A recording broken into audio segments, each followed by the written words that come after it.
Hey, welcome back to another dispatch from Holly McKay. Hey, today we're going to go into what forms you into who you are and why you are interested in exploring topics like humanity and the impact of things on ordinary people and how world events or global decisions Mm. really come So in. So yeah, I Holly, mean, yeah, so you just wrote this article, okay, on your formative experience, and it starts with ballet, and which I've known for a long time, but I just share with people, yeah, how ballet turned you into a war reporter. I know it sounds like such an oxymoron when I tell people that ballet really taught me everything that I needed to know about the world. So yeah, so I kind of thought it was maybe time to write about that a little bit, and it was very much a deep dive back into my past. I I grew up in Australia in a very small towns. We moved around a little bit. My dad was in the mines. My parents are both from North Queensland, so we spent a lot of time there. I started doing ballet quite young. My mom really, both my parents grew up very, very poor. My mum grew up in a tin shed on a cane farm, and every time it flooded, which was very often in that tropical environment, she couldn't go to school. There was no bridge. There was um, no way into town. So she craved being able to go to ballet. She said she went to a ballet class once in her life. Her mother took her, and how much she just loved it. But then she could never go back again because they didn't have the money for it. And my dad too, he was from a very large family. There were seven children, and my nana was a single mother for most of that, and she worked to support them at the local pub as a cook. And so both very poor backgrounds. So they really worked hard to give my sister and I many different opportunities in life. And I think mum, really didn't want us to turn into kind of bogan kids. So, we would be in elocution lessons, piano lessons, and then, of course, ballet. It took me a while to really learn to love ballet. I was a little bit of a tomboy, I think, so ballet was very different to that life for me, and I would easily get bored. But then I think there was a part of me as I was growing up where it really clicked, where suddenly ballet was sort of the control mechanism for the rest of my life, which felt very out of control in different ways. So I really learned to embrace that. And I remember it often being singled out sort of by the teacher who would say I had terrible feet, my hands weren't right. And so I would have to hold pencils in my fingers. I would have to do these funny little things, exercises of licking the floor.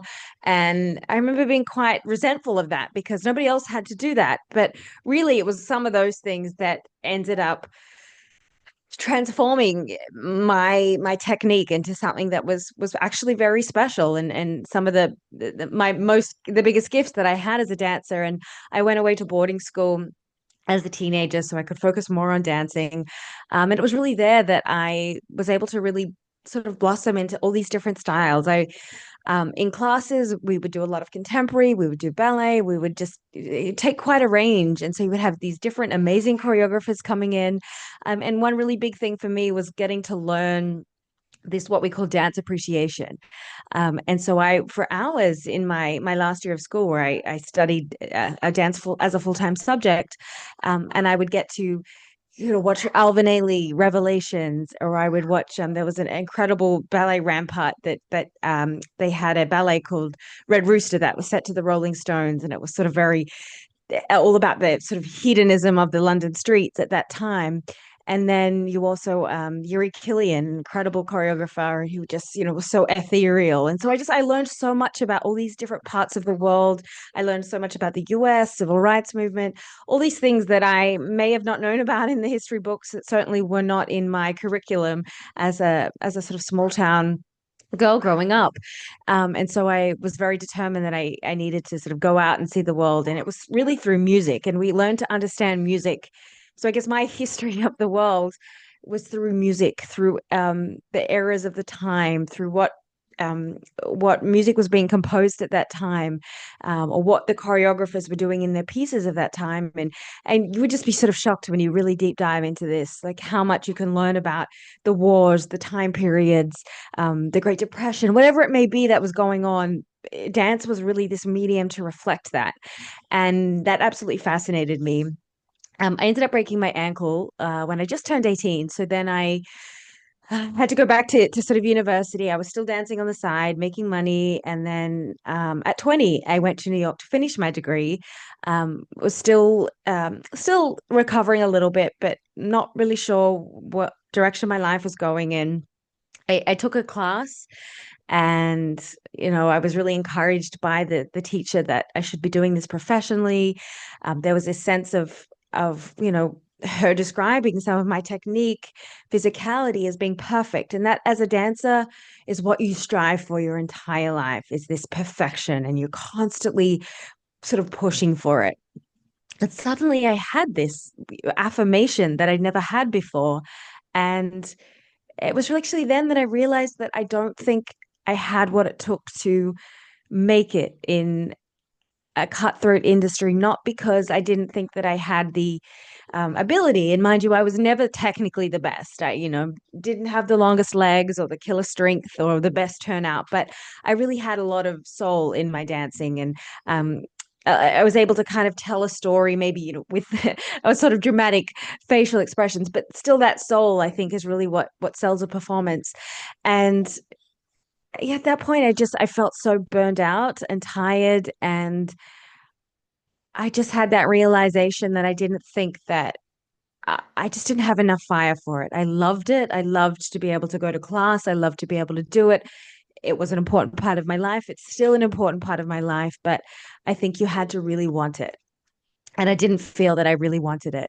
And then, as the cliche goes, one door closes, another opens, and I ended up getting offered a job, a sponsorship at the time, which was very rare. I was very young at Fox. And so that was sort of my very unexpected foray into journalism that I never really planned. Of course, I'd always loved to write throughout my life, but mostly creative writing, making up stories in my head. I never really saw myself as a journalist. I wasn't necessarily a news junkie, and I found eventually, sort of in my early mid 20s, found my path into to war reporting. And again, it was really driven by the same tenets of ballet. Um, and that's where I found a fire to really want something, where there was this sort of imposition where you feel like there's nothing else that you can do with your life. And I felt very strongly about that. I still feel strongly about that. But it really, both professions take a huge amount of discipline, um, a huge amount of grace, a very intimate relationship with pain, and being able to tell stories in different ways. So, why I might have once sort of told stories with my body through my choreography, and then now I tell stories, in a much more literal sense, physically writing them, but you still have to have a very strong relationship with yourself and the subjects around you, an ability to read a room, an ability to express yourself. So, and I think most importantly, you have to have a calmness, I think, with dancing. You have to make things look easy, perhaps when they're not. And that really also applies to being in a conflict zone or in a tough situation, or trying to piece together a difficult or a very personal story. And you have to be able to transfer those skills. So, surprisingly, there are many similarities that people may not realize. And I still absolutely credit my ballet, my dancing career to um, the journalist that I have become, the writer that I have become. And yeah, well, many people may go and get all sorts of degrees and international relations, or MFAs, or whatever it may be. Um, my path was certainly different, but to me, I wouldn't have it any other way. It taught me so much. Well, yeah, so I met you around the time you made that transition.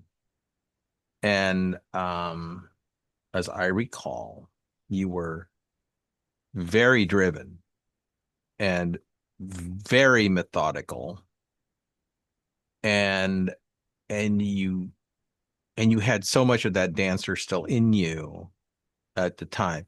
As it, in the early days of your war reporting, one of your signature moves was to take a picture of you in a ballet pose in the middle of a battlefield. And I don't know how many pictures of that I have stored in my phone or wherever it is that pictures are kept, my iCloud, I guess. Um, but that was always an aspect of you that, um, and I always interpreted the things that you did, the vignetting of people and the telling of their story, and as you articulate more about the experiences that you had in terms of how music interprets world events, and that was a very formative thing for you, and you've taken that into all kinds of new directions, and in the case of some people with interpreting probably some of the most interesting and dangerous directions on this planet. But that core discipline is what saw you through that. And I wonder, um, how do you see that discipline working with other people that are doing the same job that you are, who didn't have that background? Where can you see a difference that it makes to Yeah, have to had be that honest, upbringing? yeah, like I'm not focused on anybody else. I don't notice it only because I'm not focused on other people, and I think everybody has their journey and everybody brings something different to the table. So yeah, I can't speak to that necessarily, but I just know for me, it's always been a saving grace and a blessing and a curse, I suppose, because um, you're constantly striving for something and not maybe always not knowing when to step away as well, because um, like ballet, you can always be better. And I still feel that with writing and the work that I do now, you can always be better. There's always room to improve, to write better, to tell a story better, to engage better, to be more in the moment. So I take those things, very much to heart. And of course, as I said, blessing and a curse. So you do have to find the right time to be able to let a story go a little bit, or to be able to feel that you're not obligated all the time to quote unquote change people's lives when that is not the job description. So yeah, it comes in ups and downs. Yeah, well, I'll tell you. Well, okay. So, um, I can tell the difference because I know other people that kind of do this, and I can see the difference in the focus and the depth and the insight and the quality and the sensitivity that you see, and it's rare, to tell you the truth. Not that many people have that ability, and not that many people know that that is part of the discipline that separates the best from the average. And and I know very few people that actually have that kind of gift. They come at it from different directions, but they all share this thing that you have, which is why I like working with you. That Thanks. you have this focus and a unique point of view, and also this tenacity. Whenever somebody asks me, who's going to get the story, and who's going to get the real story, I go like, it's not even a question. Like if nobody else knows what's going on there, and Hollie's in theater, go ask her. She'll tell you what the real deal is. And don't listen to anybody else. And I go, why? He says, because she digs, and she digs deep, and she doesn't stop until she's satisfied that she's gotten the essence of what's going on, which is your dance training. your interpretive music appreciation training coming true that basically says I'm not going to be happy until I really get where the human side of things are coming from. And like, no, it's a gift. It really is a gift. And it's a gift that was formed. Um you are no bogan, I think not we all even have a little close. bogan in us. Oh My well, sister no, and no, I no. always I joke. look, I mean, We have a little bogan in us. when times are off and it's joke time, of course, but yeah, but yeah, when your game is on, your game is good. You will find stuff and you will be on site. Um, I've noticed over the years an average of about uh 30 minutes to a day ahead of the next news crew that will cover it, at least, which ain't no accident, kiddo. And Oh, thank you. and good and good for you. And I think it's important that you share uh what it was that made it so you could go and pursue that, because I think all good investigative reporters have to find that drive inside themselves if they're going to be any good at that job. And Mm. I, I often wonder why you aren't teaching that skill more. Um, yeah, I mean, we can talk about that offline, but yeah, I don't know that dancing or a ballet background has quite doesn't have the academic credential that I think is required for those sorts of things. But I And still I still wouldn't change it for the world because I feel like the practical experience and the street smarts to me is so much, more valuable and have shaped so much more of who I am than I could have ever learned in a classroom spending tens of thousands of dollars on a degree.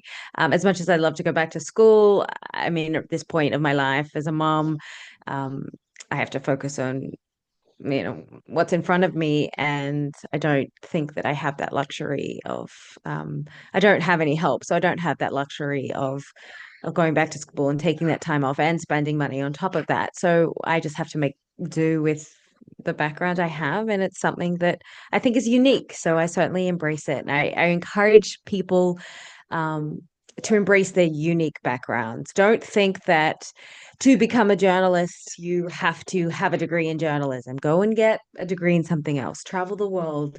Do something that's unique and different, because that shapes your worldview, I think, in a much more profound way than most classroom settings will ever be able to do. Unfortunately, I do think though still live in a society, especially here in DC, that really is congregated around whatever level of education that you've had or whatever degree or where you got it from or what that looks like. And I think that is cutting the talent pool off from so much of the country who, it's a privilege to be able to go to these institutions and acquire numerous degrees, and so many people who I think have so much to bring to the table. They may not have that economic option, but yet they're have an incredible worldview that I think would really benefit from their perspective. And I hope that we see a little bit more opportunity that opens up for people and people coming into this field that doesn't focus on that kind of elitism that has existed for a long time. Yeah, I agree with you on that. I I confess I don't much like the elites, uh, because I don't really think they dig. So I mean, don't get me wrong, there are some people that know how to dig that have reached elite status, but it's not because they're elite, it's because they know how to dig. And which is a whole different thing. Um, well, you know, I think it's insightful that you're willing to share what the core discipline is behind the patina that people, is people see you there's kind of a one dimensionality to your public persona and presence, right? But it's what's behind that persona that makes it sort of that that makes you know what's the drive, what's the skill, what's the core, and and you're willing to share it, which is good because I think other people will resonate with that sharing. And you know, I can't thank you enough for being open enough to just basically say, you know, this is where the motor for this whole car comes from, and and it's a good one. Um, I'm never deleting all of those pictures of you standing on rooftops. I will forever cherish the um, some of the better ones. Uh, uh, I was one of the early ones. Miley and I are sitting here smoking cigarettes, and I go Oh like, yeah, yeah, and I go like, were you shelled all night? And you just texted back, yes. And I go, yeah. okay, Good well, man. Good times. that's gonna make anybody a little bit nervous. Good Those times. things, yeah, it was.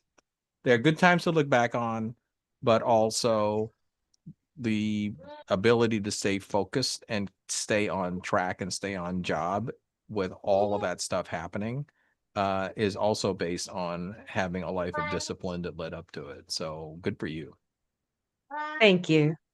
With that, I think we're going to end this interview because All right. I hear a little babbler. Yeah, Begin. she really refused to take her afternoon nap, so I let her get up again, and then we're going to try again. And in 10 minutes, aren't we, Raven? I'm going to try to have you take your afternoon nap so you're not cranky. There we go. She's being a All little right. bit rebellious about napping, Oh, which, really? Does that remind you of yeah. anybody? A little bit. I would do anything to take a nap, but she doesn't want to. Okay. All right. Well, with that, thank you, Holly, and we'll talk to you next time. Thank you, Dennis.